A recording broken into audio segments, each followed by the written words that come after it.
Okay, man, are you ready to go? I'm ready to go. Now, come on, now crank this motherfucker up.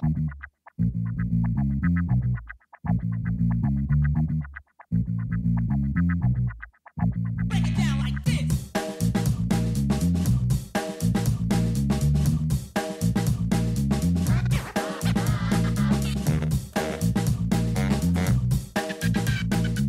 Hello, Internet. Gino, that Gino Greco here again with another episode of Deep Listens. And today, we have a very special episode because we are discussing character development. You know, what helps us grow as people when we're playing characters who are also supposed to be people. And how are games equipped to develop characters through play and through gameplay and mechanics, rather than simply through narrative expression and narration. So, to discuss this, I am joined, as always, by Pete Busby.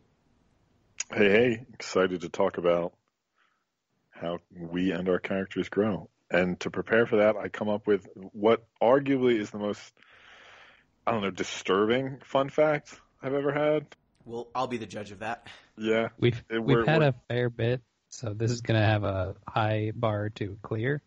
Well, it's not like, scientists intentionally blinding caterpillars. Sinister. Is it killing geckos to see if they stick? No. Yeah. No. This is nature body horror. So at least it's not people being terrible. So there's this parasite, and I'm not going to say its name because the name gives away the whole bit, but it's a little parasitic crustacean. It's a little louse that infects fish. And what this thing does is it enters a fish through the gills. It will then sever the blood vessels in a fish's tongue until the tongue dies and then replace the tongue. So this fish now has a parasite tongue in its mouth. And oddly enough, it's called the tongue-eating louse, is this particular parasite. And it's huge. It fills up basically the whole fish's mouth. But apparently they live fine. And the fish just uses this thing as its new tongue. I'm looking this up. I've heard of this thing before. Don't. It's gross and horrible.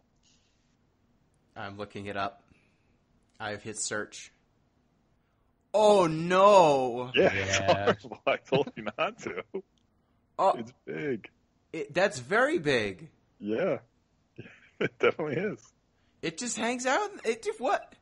Yeah, it's its tongue now. I tried to look up what it means that the fish is its the louse is its tongue now, but I couldn't find anybody actually describing the mechanics of it. Does the louse do a good job as a tongue? Is it a better tongue? Is this like a robo tongue? I don't know if that is better. It's serviceable. The fish lives. Sometimes it outlives the louse. But then it just doesn't have a tongue? Yeah. Yeah, I think.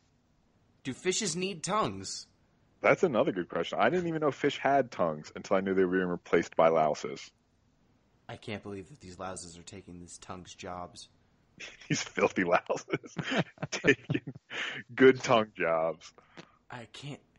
I don't like the little face looking back at me from the mouth. No. All when I was looking at when I was reading these articles, I had to try to scroll as quickly as I could through the pictures. Every one of them is horrible. I don't like the x-rays. I don't like how many different types of fish seem to have these little... They look like pill bugs. Do you want to know the worst? I get maybe not the worst, but from a human perspective, the worst fact? Sometimes people buy fish and the louses are in the mouths. Oh. And then they cook these fish to eat. And apparently there were lawsuits, but the lawsuits were dropped because there's no damage to people from eating these louses. Awesome. Well, Disgusting. Thanks, Pete. Welcome to the show. Great as always to have you. Mm-hmm. Happy to participate. That other voice you heard is M. Palladino. Hello, M.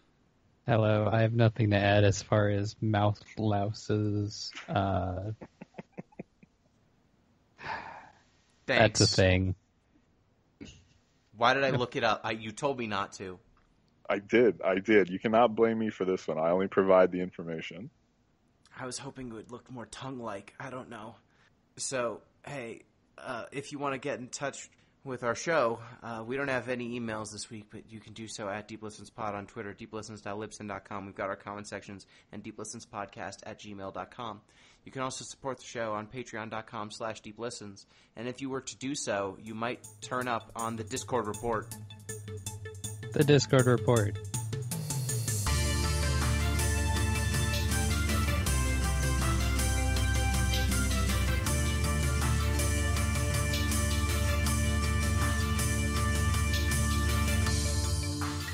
This week on the Discord report, we are still working on CP's choice of Dragon Commander. We had some discourse on the Discord about that. The Xbox Series S has been announced. There is some branding issues with that one, because I'll read the tweet. The Xbox Series S will not run Xbox One X enhanced versions of backwards compatible games, but will instead run Xbox One S versions of Xbox One and Xbox 360 titles. So if anyone knows what that means, please tell us. Pete? That is bad copy. Question. Yeah. Yes. Have you been following the Xbox Series S and X? Are you aware of what these are? No. Okay, great. Good. Perfect. Because I have some questions for you. Excellent. Between the Xbox Series S and X, which one do you think is the more powerful, more expensive one? A Series S sounds like it'd be S for special, so I'm going to go with that. Wrong. I'm going to go with jeez. That's how it works in cars. The S Series for sport. No, X for extremely good. Now that you say it, it makes perfect sense. The S is for stupid. The S is for speaker because the thing looks like a speaker. Excellent. I've seen videos of like the S being, I guess, folded into the X because it's much smaller too. But it's supposed to come in at like $200 and something bucks, right? Well. $299, I think. Yeah, it is dirt cheap for what it is. Yeah. Not bad. And it's pretty fully featured too. Other than that, the Discord has been business as usual. ZP's mom is a prolific anime watcher who is just plowing through all of the good shonen animes.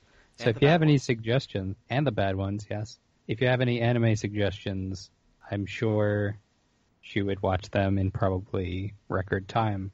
Somebody should tell her that One Piece is set to end in about 5 years.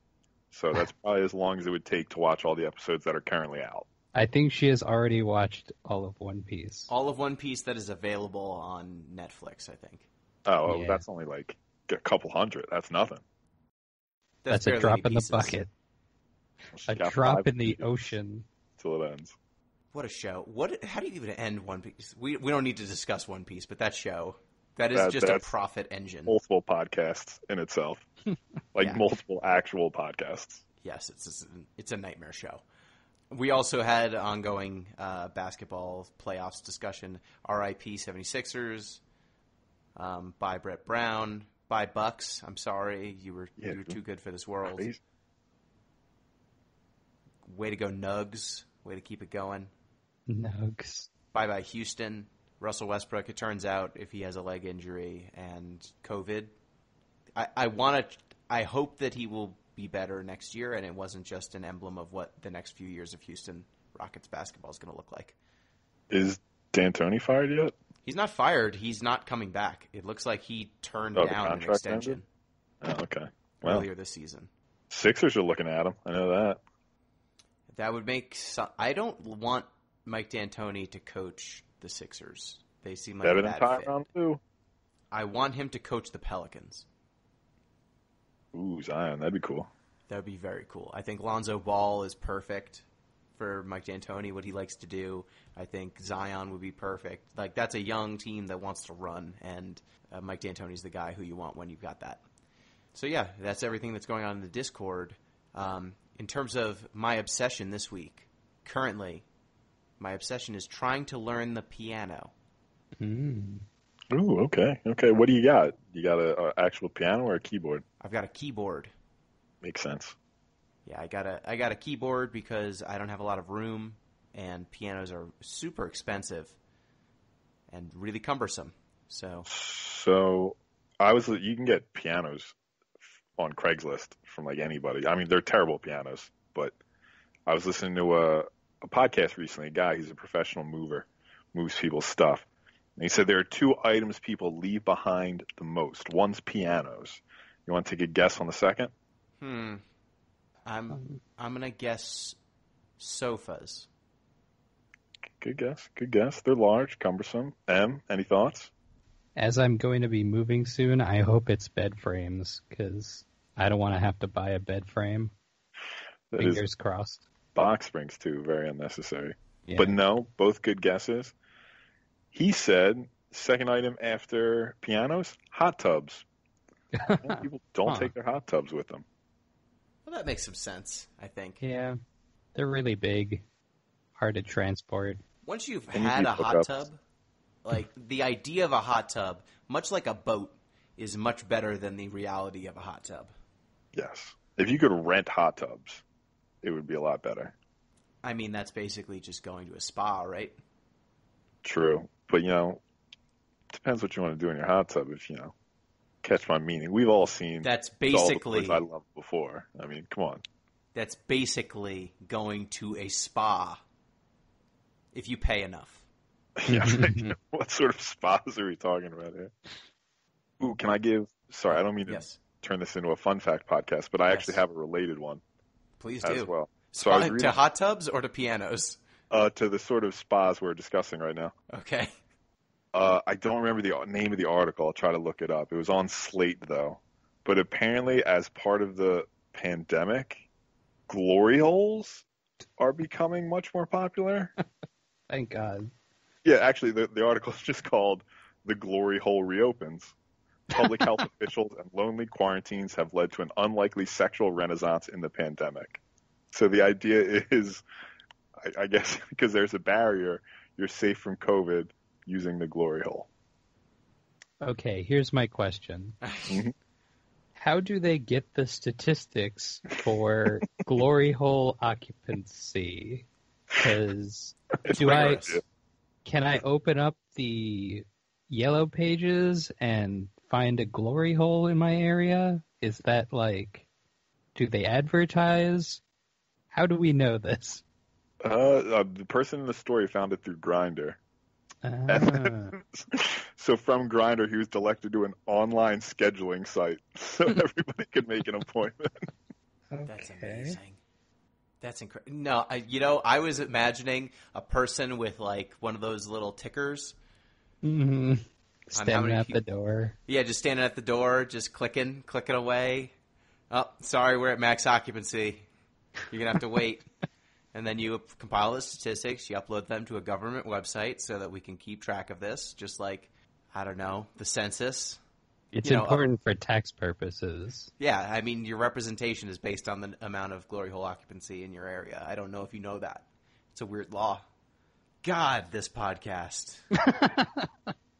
We're performing a public service. Really. So in short, I'm learning how to play the piano. I'm trying. It's got a lot of cool settings, my keyboard. It's got a string setting. It's got a bass guitar sort of deal. It's got a bunch of electric piano sound files. One of them sounds like a PS1 game all the time. That's nice. That's the one I like the most, weirdly enough. So on to our actual topic today. This actually came in from the Discord because we were running a little short on topics. We had an off-week podcast, and it's going to be a little bit before I can record our Magic the Gathering Zendikar Rising, Returns, whatever, the new set. We're podcast. going back there. We're going back to Zendikar, yeah. So that podcast is coming, we're Chrono Cross. We need to play a lot more Chrono Cross. We're going to try and finish that thing. I'm playing some FF13 too, but that game's a slog, so I was not able to get far enough into that. So we needed a one-off topic, and the one-off topic suggested from the Discord by, I believe, Reki, friend of the show, is character development in games through gameplay. So the idea here is a lot of games do a pretty good or bad job of showing character development and growth through mechanics rather than simply through narration. Are there any games that you think do a great job of this, just kind of like to set the table so people understand what we're going for? Do you want to talk about the good stuff or the bad stuff? Well, let's do a little of each. Why don't you do one of each?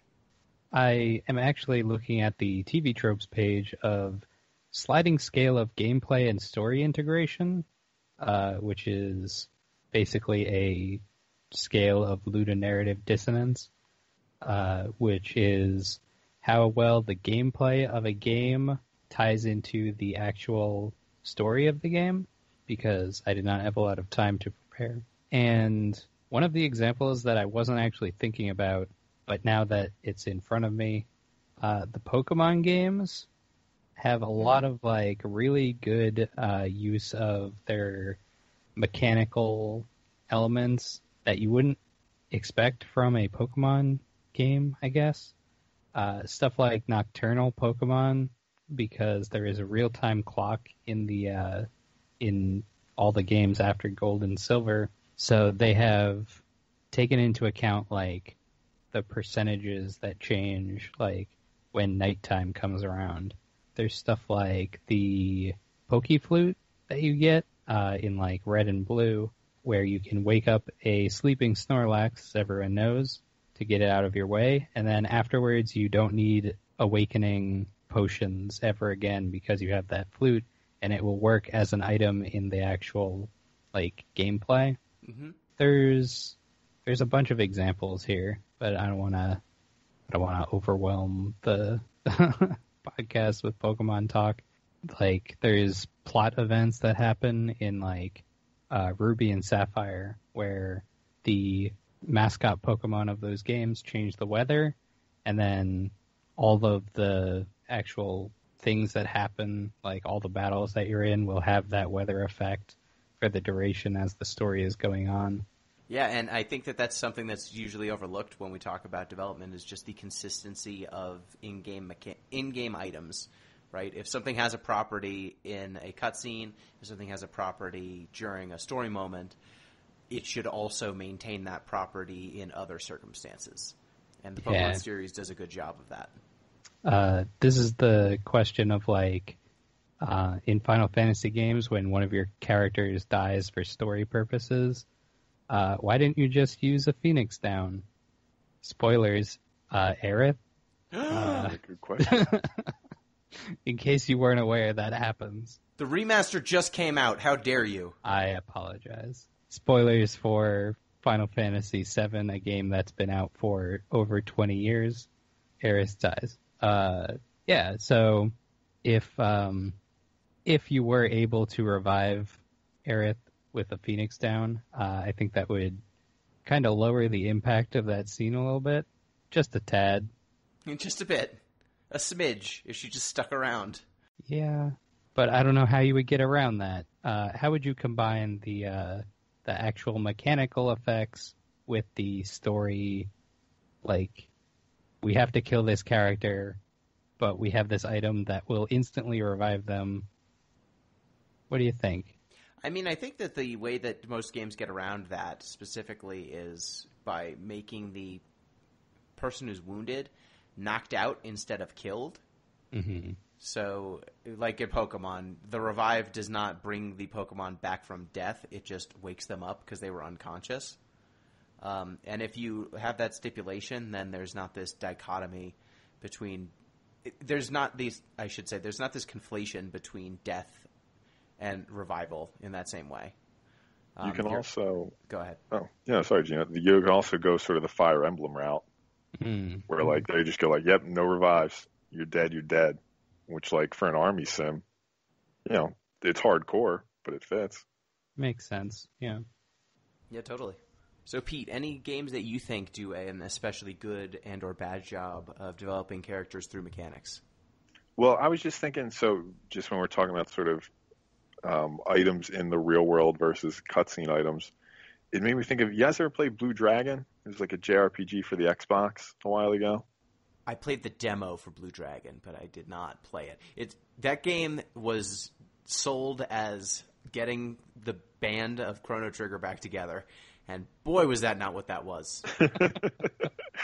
No, I mean, I like JRPGs, so I got it back in the day. Very not Chrono Trigger-esque. Interesting game, though, pretty good. Very long, lots of dragons. But my point is, there's this like extended cutscene where you're making rings. So there's like a pretty standard love triangle where two of the they're all kids really. Two of the boys are in love with the one girl, and they try to make her rings in order to sort of win her affection. And you get to design the rings, which is pretty cool. So whatever ring you create has unique properties. So she was a mage, so I just completely maxed out magic attack. And then you get to pick which ring you want to keep. And based on which ring you pick, actually she doesn't end up with either now that I think about it. I think you just get to keep both rings. So turns out that was kind of an example of a shitty way to do this.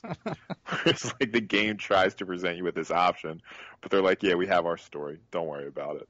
But I got a super badass magic attack stat out of it. So it was like that's the case where like they try to give you options, but then shut it down instantly because they have their own thing going on. If I remember correctly. Apologies if I don't. Yeah, so examples for me that I think really capture this in a positive way. I mean, I usually use this example in Final Fantasy IX as my kind of canonical example of a good character development via mechanics. Zidane, the main character, has one of his first abilities that he can learn as a passive is something called Protect Girls. It's a cover ability, so he'll jump in front of someone to take damage for them, but only ladies. The ability's not very good, and he doesn't otherwise. It's kind of a knight ability canonically in Final Fantasy games and in most RPGs that like taking damage in place of someone is something that someone chivalrous and valorous would do. But by giving him this ability and specifically making it gender-based, it kind of tells you something about who the hell Zidane is and what his deal is. Like they're trying to tell you through that mechanic that he's kind of a Casanova character. And he's kind of pig-headed, especially in the early game. And it's an ability that he can get early, and then almost none of his items from then on will allow him to learn it. So you basically get exposed to it. It's one of the first things you get for him. And then from then on, it's you either get it or you don't. Who's the Final Fantasy character who eats things too? That Quina. is Quina. Quina. Yeah. So does Quina have gender? Ishe. So Quina, I'll just use before the Quina's advent of they. So Quina eats stuff. That's Quina's whole deal. You know, and that's how Quina gets most of Quina's abilities, as I recall, right? Yep. Yeah, Quina eats enemies whole, Yep. and then learns blue magic from consuming them. Because she's a chef, right? Yes. Oh, sorry, because Quina's a chef. Ishe. Quina is a Q, and they are a race of chefs. Yeah, so Quina, a lot of, like, 9 has a lot of stuff like that, because each of the characters are kind of based on archetypes. Their abilities both derive from their personalities in some ways are backwards derived from what their character archetype would be. But we get a lot of good character moments, like characters getting into heightened emotions, and then they start a battle in trance, which is the mechanic for kind of limit breaks in FF9. There's also a lot of story beats where your actions as you play have an influence on what kind of items you get and stuff. Like there's a section called the Festival of the Hunt where you have to go and fight monsters to get points, and the more points you get, the better you do, and if you win, you get different prizes depending on who wins the festival. And if Zidane wins, you get money. If Freya wins, you get an item, and if Vivi wins, you get a card. And so you can kind of engineer who wins based on how you participate in this moment, and then it will change kind of who won this tournament. So I think that 9 has a lot of really good examples there. In terms of really bad examples, I think the bad example I've heard the most is Grand Theft Auto 4. Now, this is not a game that I have played. I have mostly learned this through osmosis, but GTA 4 is a story about an immigrant who comes to America and then gets involved in organized crime because that was the job that he could get that would allow him to move up in status. And he just constantly is talking about how he needs to get out of this life, but the gameplay at no point changes in terms of, like, what you do. So you're just still this murderous outlaw. Like, nothing stops this character who's supposed to be on this redemptive arc from just jacking a car and driving it into a crowd of people because it's still GTA. So the GTA games tend to be some of the worst with this because the story that they're trying to tell tends to be completely anachronistic, especially the newer ones where they're trying to tell stories tend to be anachronistic with what the kind of default GTA gameplay is, where you just steal a car and then commit as many crimes as you can, as quickly as you can. I wonder, too, if that's it's definitely true about GTA. It might be true about sandbox games in general, too, to a lesser extent. I mean, I think we've definitely mentioned this before, but there is sort of a trade-off between, freedom of gameplay and authorship. Like, if you want your game to tell a story, you have to necessarily restrict some of the things the player can do. Yeah, or you need to create a world so cartoonish that it's okay. Like, that's what makes Saints Row the Third kind of work, is that the characters are so outlandish and cartoonish that anything that they do is in bounds for who they are as people. So at that point, you can kind of just allow the player to go nuts. It's a sandbox. Everyone knows it's a sandbox. We're not trying to do anything high-minded here.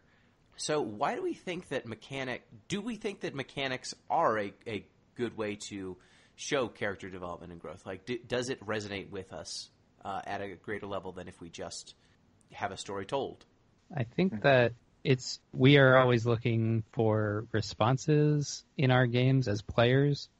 This is a thing I come back to a lot because it's one of the things they teach you at game school. It's the concept of, like, juice, and I'm putting that in quotes. This is like when you do something, you want a response to come out of it. So there's, like, feedback whenever you, like, press the right button or whatever. And so it's another one of those things where if there wasn't a reflection of the narrative in gameplay, there's it's ludonarrative dissonance is literally what it's called, because it's dissonance between ludo, which is games, and narrative, which is the story. So whenever you don't have that, like, intertwining, it kind of throws you out of the setting a little bit. And so in order to, like, bolster players' connection with your game, you want to sort of intertwine as best you can through mechanics. This is also on the narrative aspect as well, kind of seeing when you're designing the game, how you can work around the mechanics that you have set up, so you don't have to, like, build all new ones. So there's, like, a push and pull on each side.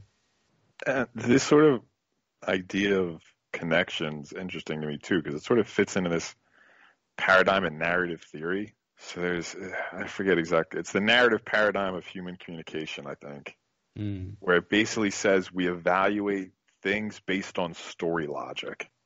So, like, whether or not an argument makes sense to us is if the story would flow in a way that we recognize as a good story. Basically, the idea, like, stories are more convincing than arguments.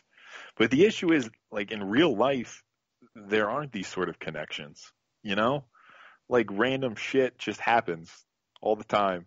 Like, there's not good reasons for a lot of the stuff that happens.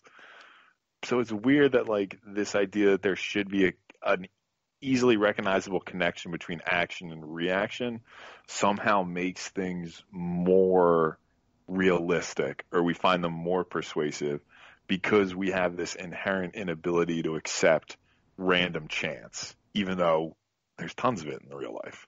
Yeah, I think that when random chance, or I mean, I guess in this case, it's some degree we're talking about Deus Ex Machina, like things that get thrown into the story that just simply must be, or things that are added. Well, that's kind of one category of unbelievability. Another category of unbelievability is kind of mechanic-driven decision-making, things that were added to a game because the mechanic we thought would be fun, instead of necessarily narratively cohesive.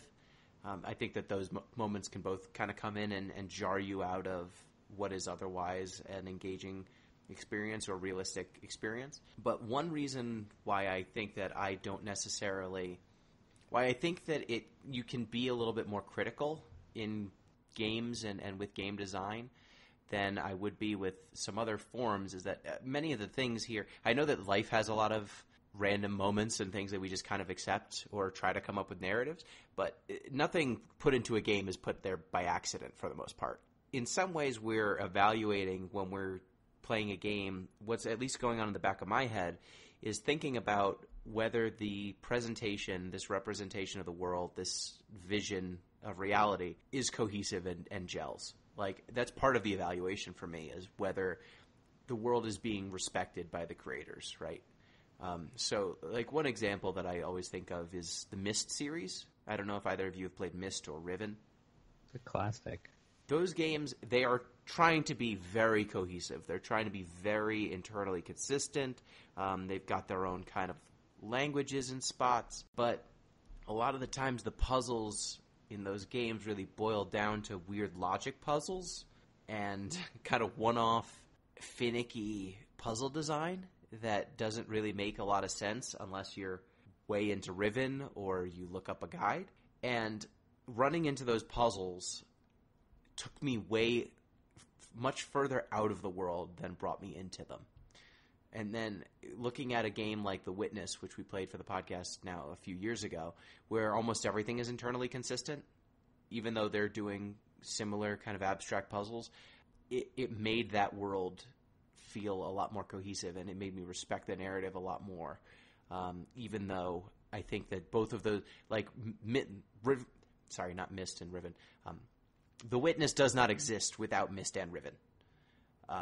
But I think that game took a lot of the lessons of those two games and said, okay, if we have an internally consistent logic, even if a lot of the stuff that's outside of the puzzles, which is just like navel-gazing philosophical quotes.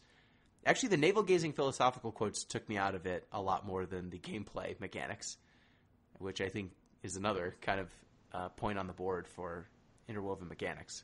Was Witness the one with the environmental puzzles too? Yeah, the ones that you find out once you realize that everything is line puzzles. Yeah, that's a game that's definitely like, it's even more intertwined than you initially think it will be. Mm-hmm. Well, that game, I was going to say, just while we're on the subject of Witness, we'll spoil everything for anyone who hasn't played it. That game's weird, though, because there's also like that moment where you just shift into the game designer's apartment. Yeah. What? Yeah, there's a real, like, that game goes up its own butt a lot. Yeah. Okay. So, like, that's a game that becomes it becomes basically an Ouroboros of a video game, such that it's so internally consistent, it then becomes too consistent, if that makes any sense. Like, now you're involved in the world, not just the game world, but the world that created the game world, such that it's now the designer's apartment. It's hard to explain because it's so weird in the game. Yeah, the game at some point becomes less about the puzzles and the world as it is like the context of the person who made it. And explicitly, not like implicitly like so many games. It's explicitly like, here's a video of Jonathan Blow. You should have started with that. Yeah, The Witness is a Jonathan Blow game. I don't know if you remember that one. Yeah. Notorious auteur. Yes. He thinks very seriously about himself. This is beyond dispute. So, do we mentioned, like, why do we evaluate things by mechanics? But do we think that this is a better way of articulating meaning in a game? It sometimes resonates more to do things mechanically. But do we think that this is... Because I think that there's something definitely very... It's not efficient necessarily. That's not necessarily the word that I'm looking for. It just fits... It feels good, right? There's a nice fit when the game... It's very elegant when a game can use its mechanics to express something narratively. It's kind of a less is more situation where you're taking the language, the gameplay language of the game itself, and you are using it to express something that otherwise would be expressed in voice acting and in narrative explicitly. If you can get someone to arrive at a character revelation without having to say a thing, just by playing the game, I feel like it makes the character revelation resonate much more than it would if the game just told you. Like, Shepard thought that this was a rough moment for the Krogan. Uh-huh. I'm inclined to agree with you generally, Gino, but I do think there is a risk of simplification insofar as it relies on this sort of shared gameplay language.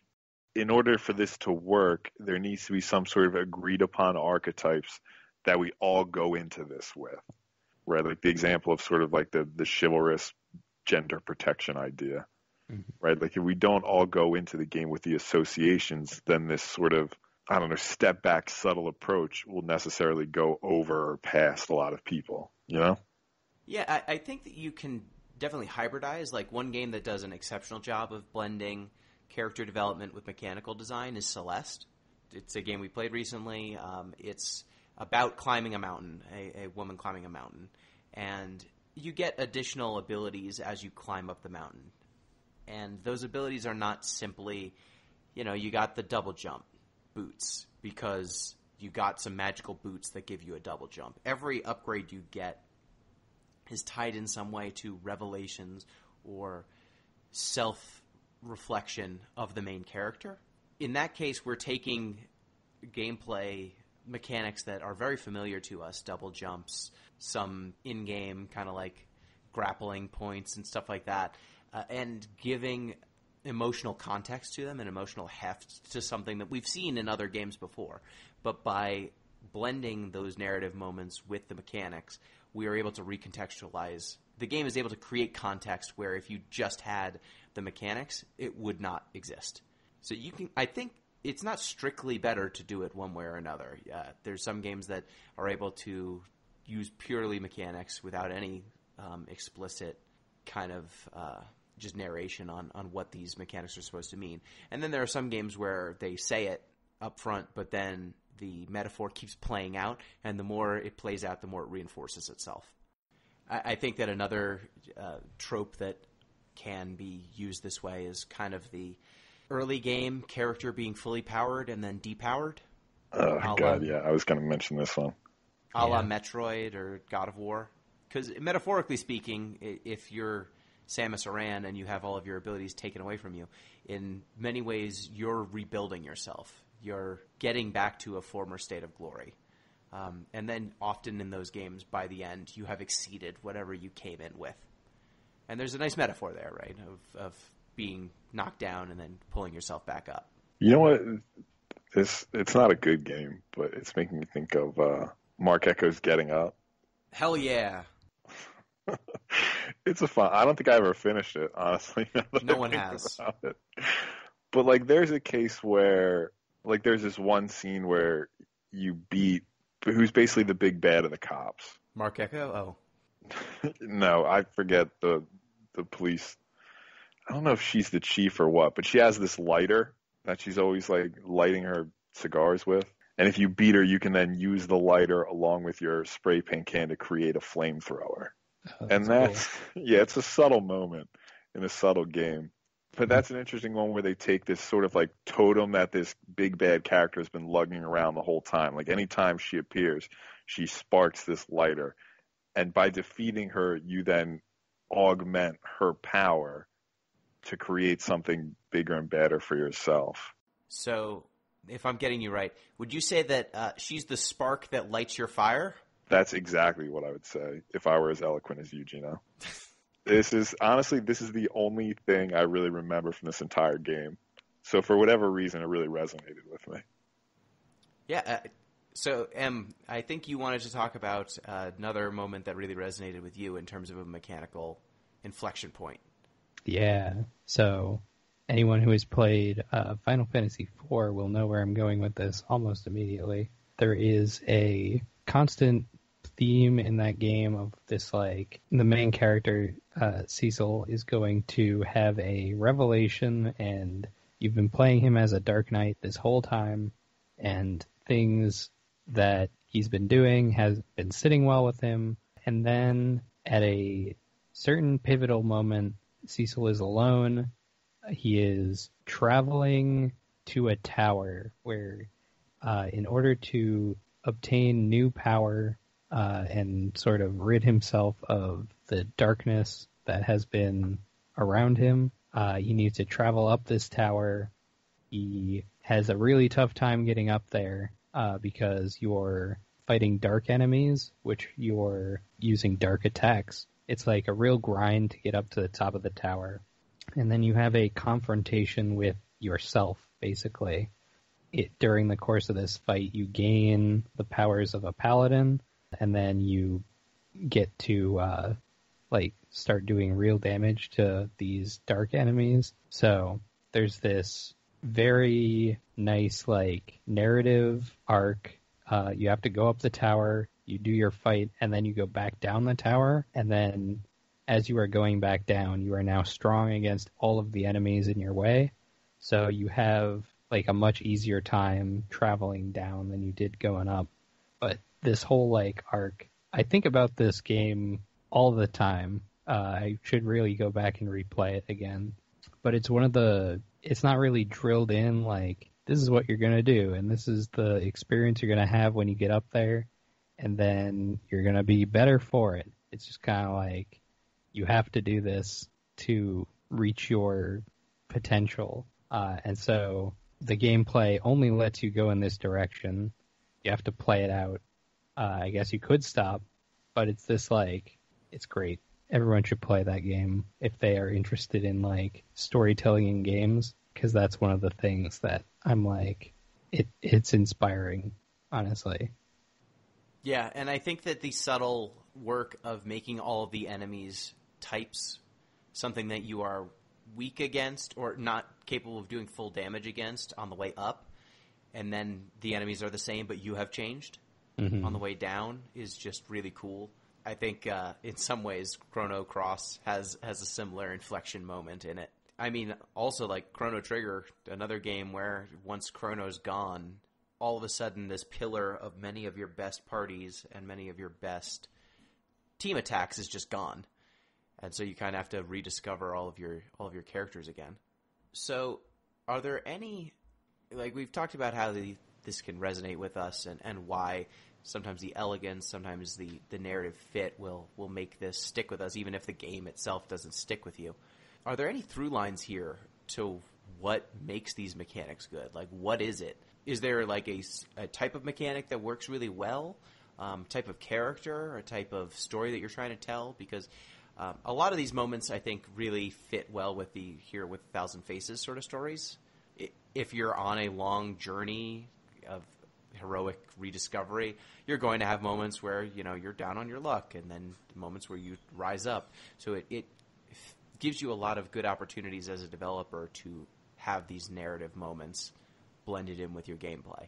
But games that tend to stand out as being more mechanics driven, like your Marios and stuff like that, they're generally not necessarily telling a story that they need some sort of mechanical character development, but they tend to not go there. Mario is an example of complete removal of story and the actual gameplay. No one knows why Mario is a plumber in the Mushroom Kingdom fighting against Bowser. Just, we've accepted it. Well, if you check out the film, it becomes very obvious. Ah, yes. The live action one? Whichever one you want. Okay. The canonical Super Mario Bros. Live action film. Yeah, starring Mario and Luigi Mario. Yeah, the Mario exactly. Brothers. Mario World is really ridiculous. Although, I don't think the Mario RPG gets enough love. Just toss out a take. We're going to play that at some point. I have the cartridge, which means I can play it. To answer your actual question, though, before we get on a Mario RPG tangent, Gino, you mentioned the hero's journey, the man of a thousand faces. To throw out another well-worn literary trope, I think this is also sort of a Chekhov's gun situation, too. I think you really need that build. You need something that's sort of been hinted at as you get throughout. This is, I think, what separates my Mark Echo example, is that we've seen this lighter throughout the whole thing, and it's really a symbol of this antagonist's power, that she gets to beat up whoever she wants and then, lights her victory cigar afterwards, and then you finally take that away from her at the end. I think it contrasts with, so Fire Emblem does this kind of thing a lot, where like characters undergo a transformation at some point, usually about halfway through the game. But what happens in Fire Emblem's case is usually they just get a horse. So, Hell like, yeah. before you had to walk and now you're mounted, which like from a battle efficacy standpoint makes sense. But like, I don't know this horse. Nobody ever introduced me to this horse. Why should I care about it? You know? You should have to go and get the horse, and then you will get the horse. Right, I have to tame it. Exactly. You know? That's why I love Epona so much. I had to win that race. Yeah, it would be pretty cool though if you had to get the horse, or like everyone had different animals they had to befriend. It was a quest. This guy rides a bear. Yeah, we bring in Hannibal with his war elephants. I think this is a different game at that point. Man, we got this far. We didn't even mention. I think Shadow of the Colossus is another really great example. True, very true. It's a game where you are slowly losing your humanity as you play. Or actually, no. I'm thinking of Swords and... Well, yes, that's another good one. You're actually getting stronger, but it's very clear that you like are coughing and stuff. The more bad guys the more colossi you kill. I was thinking also Swords and Sorcery. I don't know if you ever played that. It was a mobile game. Also came out on PC. But that's a game where the further you go into that game, the more damaged your main character becomes. So it's becoming clear that as you're taking on this quest, you're doing damage to yourself instead of building yourself up. Kind of a reverse journey. Gino, too, there's a game you have. I'm going to do a terrible job of describing it. Let's see if you know what I'm talking about. You play this guy who has like a demon inside of him. Who, like, it's a shadow thing. It wisecracks a lot, and I think he's looking for his girlfriend. Is that Shadows of the Damned? Are you thinking? Maybe.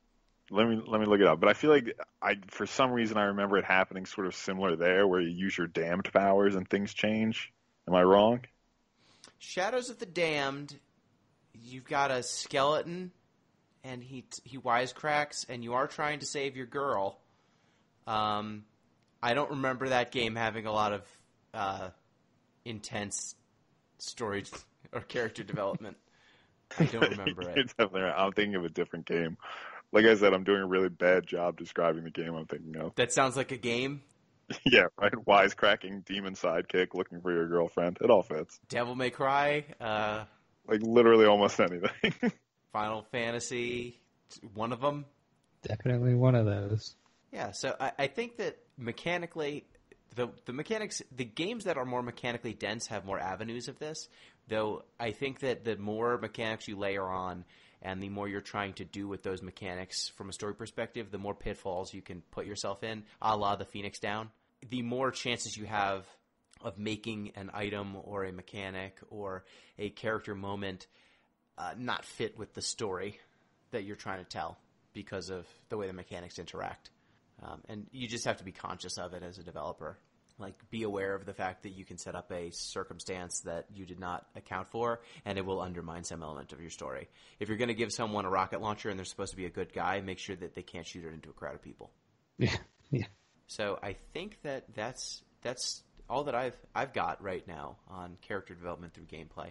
I think that it's such an elegant thing when it works, and it snaps into place when you see a character who's been built up in a way that you can kind of articulate not just with language but with action. And that's something that so many games strive for, and not every game hits. Can I present a counterpoint to this? Please. I believe there is a way of doing this too much, in that there is so much narrative connection to the mechanics. It actually is detrimental to the overall story. The example that I'm thinking of in particular is one of the ones we keep coming back to, Kingdom Hearts Chain of Memories.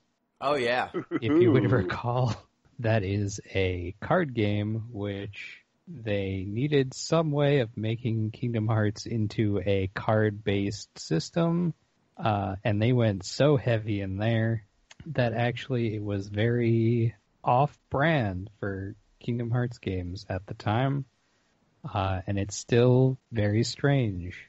I'm trying to think of any other examples. Can you guys think of any that go too heavy on the mechanical elements? Yeah, I mean, That game is like the cards represent your memories, which also represent your abilities. The world is falling apart, and then it's coming together. It's trying to do too much, and it just makes the whole thing feel very contrived. The cards also open the rooms that you're going into, which are all procedurally generated based on that. Everything is cards in Castle Oblivion. There's a related phenomenon. I think it's a little bit more old school. It's a little bit more arcade. But do you remember when ZP was running us through the entire backstory for like Centipede or something? I don't even remember what the arcade game was. Galaga? Galaga, sure. So like Galaga's connected to Dig Dug somehow. Oh, all in the shared universe. I think this is Jeff, isn't it? No, ZP has talked about the Namco expanded universe. I don't know if it's canonical. Yeah, this is They were long emails. I remember them. But this is a case where you had this gameplay, and then at some point, I think the devs or whoever just like, oh, we need to retcon a universe around this. So like that's a case where they started with gameplay. They figured for whatever reason somebody wanted a Dig Dug extended universe and just built some nonsense around it. Yeah, I'm trying to think of moments where the mechanics were just so, to the point where it was really cloying. I think that in some ways, that in the Talus principle, having every single logic puzzle be like a reference on human intelligence or AI intelligence, everything was everything in that game. In some ways, it felt a little on the nose in spots. They were obviously using mechanics, and I like that game. It's just sometimes you definitely do have too many mechanics that are holding too much emotional baggage or narrative weight. But yeah, I think that it's definitely something you should strive for. Like getting integration between your story and your gameplay is ideally what you're doing from the start. And I understand that when you're making games, often you start with a mechanic. Maybe you start with a story, and then you backfill the mechanics. It's rare that you start in a spot where both of those things are coming up at the same time and are organically nested. So it's always nice to see that stuff. Because I think that those are two elements of a game that most games employ that don't necessarily always talk, but when they do, it makes for a much more engaging experience. So with that, I think that's it for our discussion on character development through gameplay. Any final thoughts? Never look up the tongue-eating valve. Just trust us. We did it for you, so you didn't have to. Great point. I second that. In that case, I think that's going to be a podcast. So if you want to get in touch with the show, you can do so at DeepListensPod on Twitter, deeplistens.libsyn.com. We've got our comment sections, and deeplistenspodcast@gmail.com. You can also support the show on patreon.com/deeplistens. And if you want to check out something, I forgot to promo this earlier in the game, but I did an interview this week, and there will be a link to my interview on forum moderation in the show notes if you would like to check that out. The interview was with the Games and Online Harassment Hotline. You can specifically find it on their Good Tips for Hard Times video series. So thank you, Pete. Yeah, always a pleasure to jump in on an off week. Thank you, Em. Thank you. I forgot another bad example, Mass Effect 3. I won't explain that. Good point. Great point. Great point. I got it, and you're right. Mm-hmm. Listen to our Mass Effect 3 episode, and you'll know too. Yeah, you'll figure it out. Did we do a Mass Effect 3 episode? We did. We did a Mass Effect episode. We did a Mass Effect episode. Well, Mass listen Effect to that 3. too. Listen to all the episodes. That's true. And thank you, listeners. Till next time. Peace.